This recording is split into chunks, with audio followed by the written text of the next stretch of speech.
Hi everyone, my name is Margaret and today I'm at the AILA Paralegal Conference in Chicago.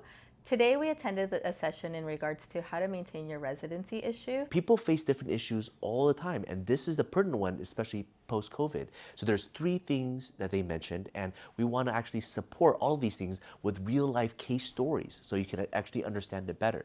So first they went over the I-131 reentry permit.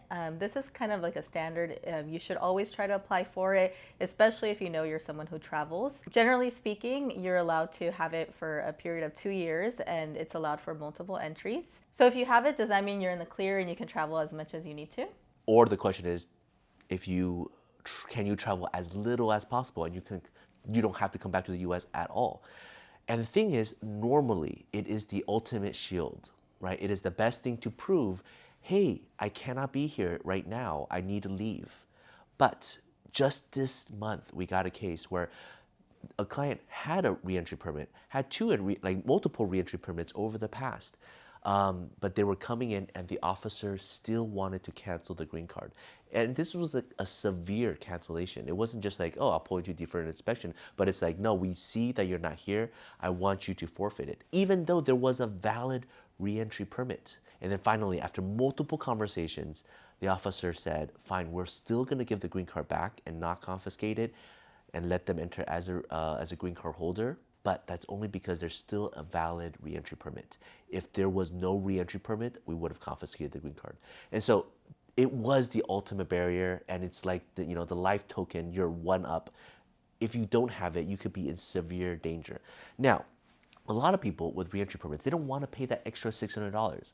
And it's like tedious, and you have to file a form, you have to get fingerprinted. But the thing is, if this was your first time you just got the green card, and for the first few years, you've been just traveling back and forth, you haven't been here for that long, maybe you're able to slip by. But if you've been doing this continuously and they see a pattern of behavior, especially if the days in the US starts to dwindle, and then they start asking a few questions, you don't file taxes, you don't have a company, you don't have your relatives here, it looks more and more suspicious. You really need that reentry permit to kind of buffer between you and their questions. So if you have the reentry permit, is there like a maximum period of time that you recommend someone to be out of the country for? For the full duration of that reentry permit, not including the processing time. So right now the processing time is about like a year and a half, and then they give it to you for 2 years if this is one of your first few that you're applying for, which means from the moment you apply, you could leave the US for a total of almost 3.5 years.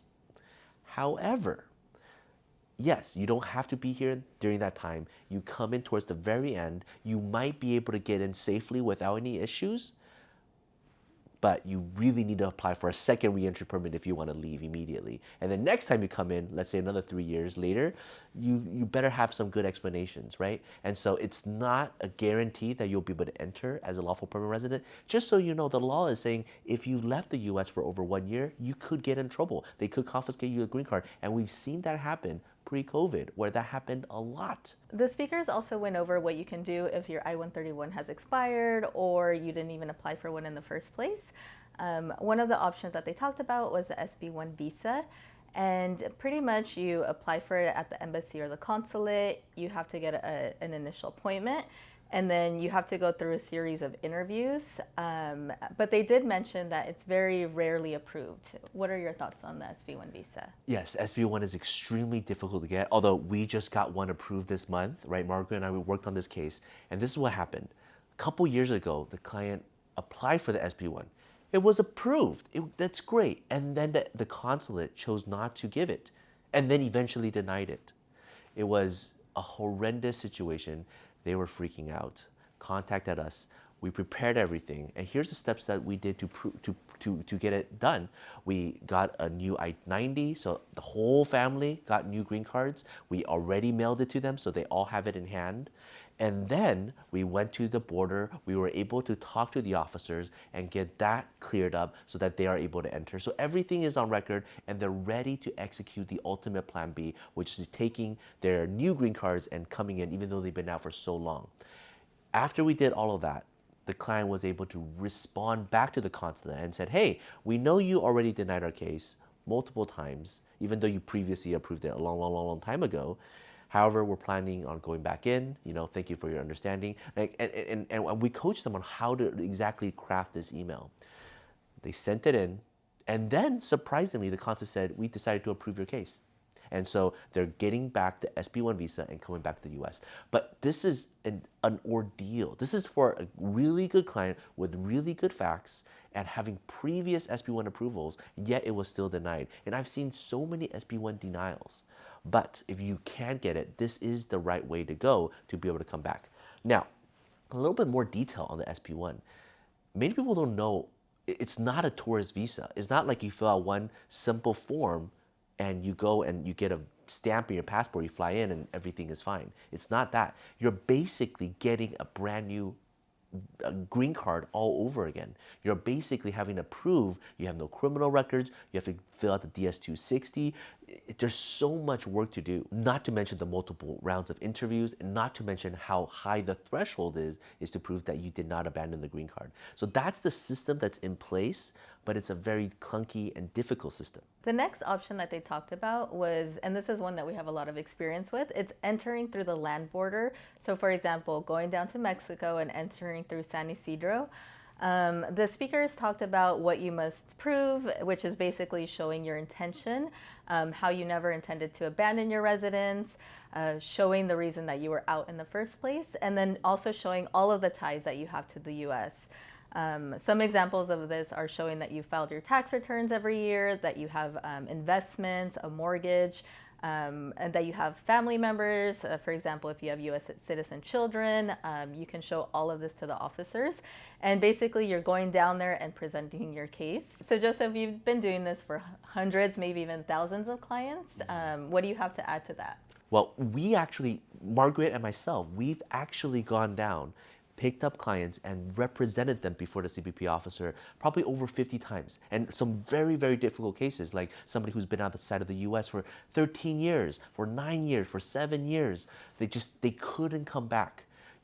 The key thing that the officers always want to know is, why were you gone and why was it temporary in nature? So if it's 13 years, present the evidence and the explanation.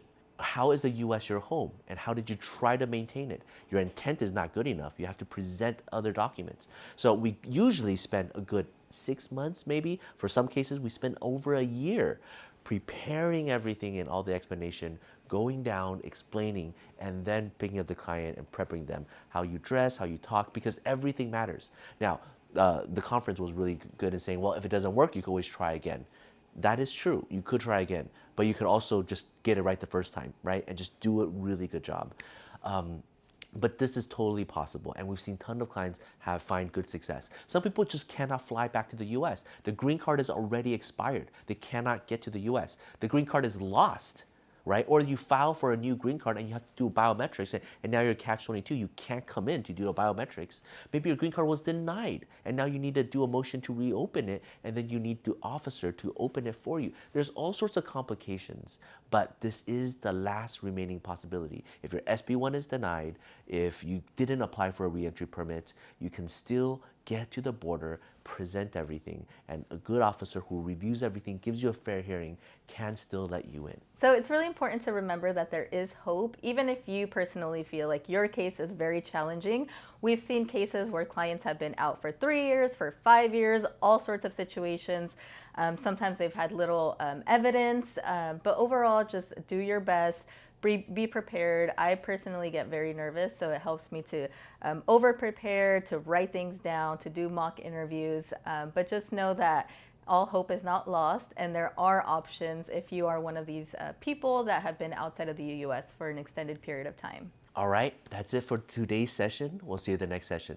Bye-bye. Bye.